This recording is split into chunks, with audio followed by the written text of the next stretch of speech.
como autoridade lá, mas ele, a cultura dele era a mesma, né? Então, com a partida de José, levantou-se outro faraó que não conhecia e temeu que aquele povo que tanto se multiplicava viesse a se rebelar contra os egípcios, tomar o seu reinado. Esse era o temor do faraó. E aí ele passou a escravizar. Antes que esse povo se rebele contra nós, vamos endurecer o trabalho para ele.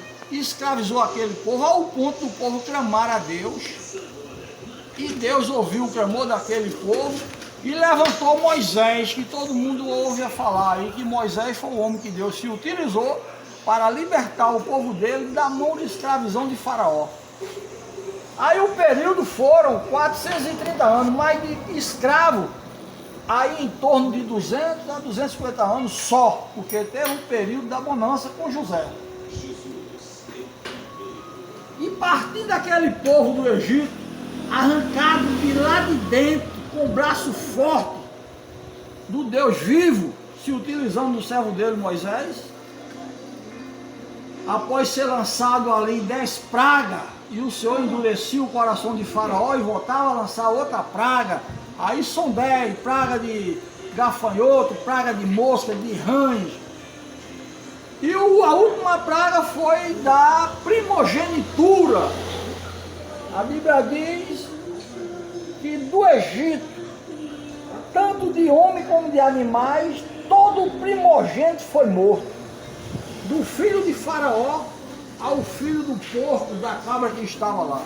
Todo primogênito foi morto naquele dia. E através dessa praga, Faraó, Deus quebrantou o coração dele e liberou que o povo de Deus fosse embora. Mas aí, no percurso da retirada do hebreu, do Egito, dos hebreus, Deus voltou a endurecer novamente o coração de Faraó e ele preparou o seu exército e foi atrás desse povo para o trazer de volta ou exterminá-lo. E chegou em um lugar chamado de Mar Vermelho, e ali a Bíblia diz que de um lado era montanha, do outro também, e na frente o mar, e atrás Faraó e o seu exército. Não havia escapatória, não havia solução naquele povo escapar. E Deus, se utilizando do seu servo Moisés, mandou que ele tocasse nas águas, e a Bíblia diz que o mar foi aberto pelo poder de Deus. E o povo dele passou, atravessou o mar em terra firme. A Bíblia diz que não chegaram a molhar nem a planta do pé. Terra seca, uma parede de água de um lado e do outro. E chegando esse povo do outro lado, Faraó entrou com seu exército atrás e Deus fechou as águas do mar sobre o exército de Faraó e exterminou Faraó e o seu exército. E do outro lado, Israel estava onde? Na praia do Mar Vermelho. Tá certo? Aí a Bíblia não relata que aquele povo tomou um só banho sequer naquela praia. Na praia do Mar Vermelho, após atravessar o mar. A Bíblia diz que aquele povo foi conduzido por 40 anos no deserto para aprender a servir ao Senhor, nosso Deus, com fidelidade. Mas não falou em hipótese alguma que aquele povo tomou um banho de praia, como esse cidadão aqui deseja tomar todo dia. E então, de geração para geração, Deus lutou com aquele povo até o livro de Malaquias, ensinando ao ser humano obedecer, servir a Ele, ainda em vida aqui neste mundo. Até que se cumpriu o tempo dele e Ele nos trouxe a graça, o amor e a misericórdia dele através da pessoa bendita do Senhor Jesus Cristo, nos anunciando um mundo vindouro, a vida eterna e um gozo eterno para todo sempre. E aí a Bíblia diz no capítulo 6, versículo 18 e 19 de 1 aos Coríntios, a respeito da santidade. Olha, aquele povo foi separado de todas as nações pelo Deus vivo para andar em santidade perante Ele. Desde o início que Deus cobra santidade do seu povo. E louvado seja o nome de Jesus para todos sempre. Aí é comum hoje a igreja do Senhor querer curtir a praia como o mundo curte. E é sabido que a praia não é o mar, não é a criação de Deus, do Senhor, mas o ambiente lá. É sabido que aquilo hoje é um baixo militriz. Qual é o ambiente que tem para um servo e a serva do Senhor estar naquele ambiente? E até as autoridades da igreja vivem de final de semana em praia, casa de praia, envergonhando ao Deus vivo, porque aquilo é lugar de prostituição. Aí eu falo na autoridade do nome de Jesus, isso é a Bíblia que me ensina. O capítulo é o 6, o versículo 18 e 19 de 1 aos Coríntios, lá diz assim: filhinho, não erreis ou pequeis, porque todo pecado que o homem comete é fora do corpo, mas aquele que se prostitui peca contra o seu próprio corpo. Ou não sabeis vós que vós sois templo e morada do Espírito Santo, e que vós não sois de vós mesmos, e sim de Deus? Ou seja, o crente, o homem que aceita Jesus, a mulher que aceita Jesus como Senhor e Salvador de sua alma, passa a ser templo e morada do Espírito Santo. Qual é a comunhão que o Espírito Santo tem na prostituição da praia? Aí ele usa um jargão, dando lugar a Satanás, para fazer o desejo do seu coração, né? O desejo da carne, em dizer, em falar que a praia foi Deus que criou. E quem é tolo para discordar disso, se tudo foi criado por Ele? Agora, certo é que é um baixo militriz, lugar de prostituição. E a Bíblia diz no capítulo 6 de 2 aos Coríntios, verso 14, 15 e 16, lá diz assim: que nós não devemos fazer o julgo desigual. Que comunhão tem o sagrado com o profano? Que comunhão tem concórdia entre Cristo e Belial? Tem que haver uma separação. O que é santo e o que é profano. Praia é lugar de profanação, de sensualidade, prostituição, chamado de lascívia, a nudez. E é sabido, eu volto ao capítulo 3 do primeiro livro da Bíblia, o livro do Gênesis, falando de nudez. Já no início, Deus cobrando a vergonha do homem com relação ao seu corpo. Lá diz que Adão e Eva pecaram, 3 e 7 do Gênesis, e ali passaram a enxergar, depois da desobediência, do pecado, que estavam nus. Mas antes eram nus e não via, porque não havia pecado. E após o pecado, foi aberto seus olhos e passaram a enxergar que estavam nus. E lá diz, no capítulo 3, versículo 7 do Gênesis, que eles cozeram folha de figueira e fizeram aventais para cobrir a sua vergonha.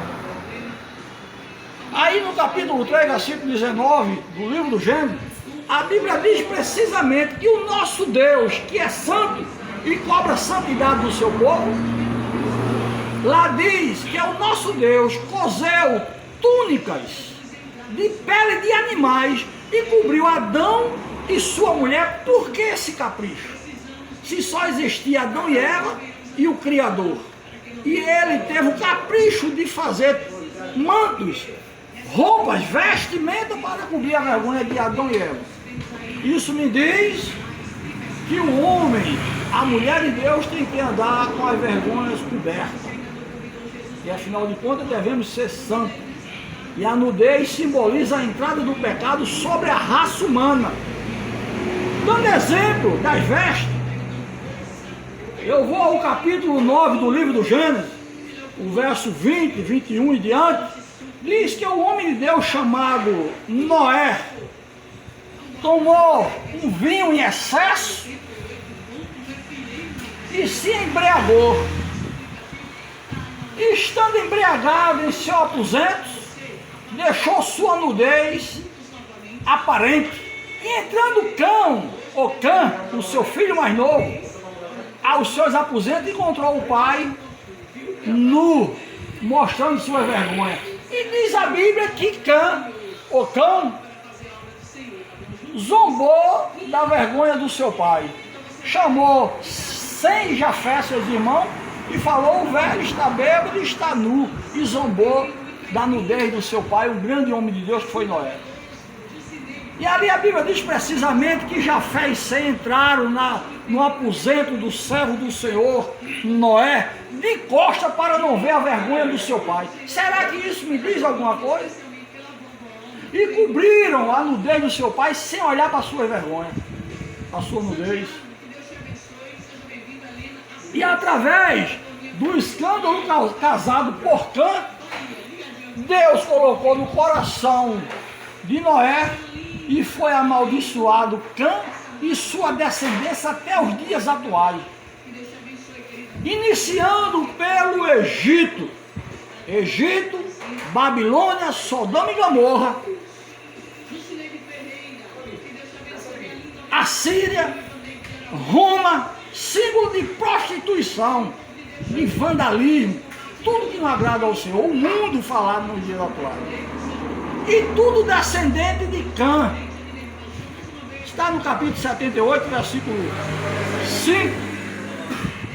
Salmos 78, 5 fala a descendência de Cã. Egito, Babilônia, tudo que há de prostituição no mundo, Sodoma e Gomorra, e os dias atuais, toda essa imundícia que o mundo tem hoje a ofertar ao ser humano, vem da descendência de Cã pela maldição, que o servo do Senhor Deus amaldiçoou seu filho por uma nudez de um homem. Será que há uma cobrança de santidade na vida do servo e da serva do Senhor? Aí o capítulo 12, o verso 1 de 1 aos Coríntios, se não me falha a memória, ou é Romano, me falhou a memória agora, é Romano, a Coríntios diz assim, rapaz, agora me falhou a memória. Mas eu vou ao capítulo 5, versículo 23, de 1 Tessalonicenses, lá diz assim: quem empresta a boca a Satanás, dizendo que Deus só quer o coração do homem. Lá diz assim, que é o mesmo Deus de paz, vos santifique em tudo. Santifica o vosso espírito, a vossa alma e o vosso corpo também tem que ser santo. Louvado seja o nome de Jesus para todo sempre. Tem outras passagens na Bíblia que agora me falha a memória, eu não posso citar sem dizer onde está, porque não gosto, é uma cobrança de Deus falar onde está a palavra. Mas em Gálatas 5, a partir do verso 16, fala da lascívia. A lascívia, no dicionário português, diz que é sensualidade, ou seja, prostituição. Não compete ao homem e à mulher de Deus participar desta imundícia, mas aos amantes da praia, do porteiro ao pastor de qualquer igreja. Eu encerro com o Salmo 1, verso 1, 2 e 3, que diz assim: bem-aventurado o varão que não anda segundo o conselho dos ímpios, nem se detém no caminho dos pecadores, nem se senta em volta ou à mesa dos escarnecedores. Qual o ambiente melhor do que a praia para ter esses três tipos de gente no mundo? Ímpio, escarnecedor e pecador. Aí pode a igreja do Senhor estar naquela imundícia? Aquilo é para o mundo, não para a igreja do Senhor. E louvado seja o nome de Jesus para você. Aí Satanás entra na mente do crente, o que não quer obedecer a palavra, ter uma vida permeada na palavra, uma vida santa, regada na presença do Senhor, andando com temor e tremor, eles enchem a boca e passam a dizer Ah, santo demais, não fica aqui, Jesus guarda. Quer dizer, a Bíblia me cobra para ter uma vida santa e regada na presença do Senhor. Aí eles que querem dar lugar à carne e mostrar a vergonha na praia e ver a vergonha dos outros, aí se utiliza desse jargão, dando lugar a Satanás e dizendo que aqui não pode ser santo demais, tem que ser pecador, né? E louvado seja o nome de Jesus para todos sempre. Mas encerrando, no capítulo 2 da primeira epístola, escrita pelo apóstolo João, divinamente inspirado, versículo 15 e 16. Lá diz assim, igreja do Senhor, não fui eu que escrevi, então apaga com uma borracha de caneta lá, ou rasga a passagem, porque lá está escrito assim, capítulo 2, versículo primeira epístola escrita por João, divinamente inspirado, capítulo 2, versículo 15 e 16.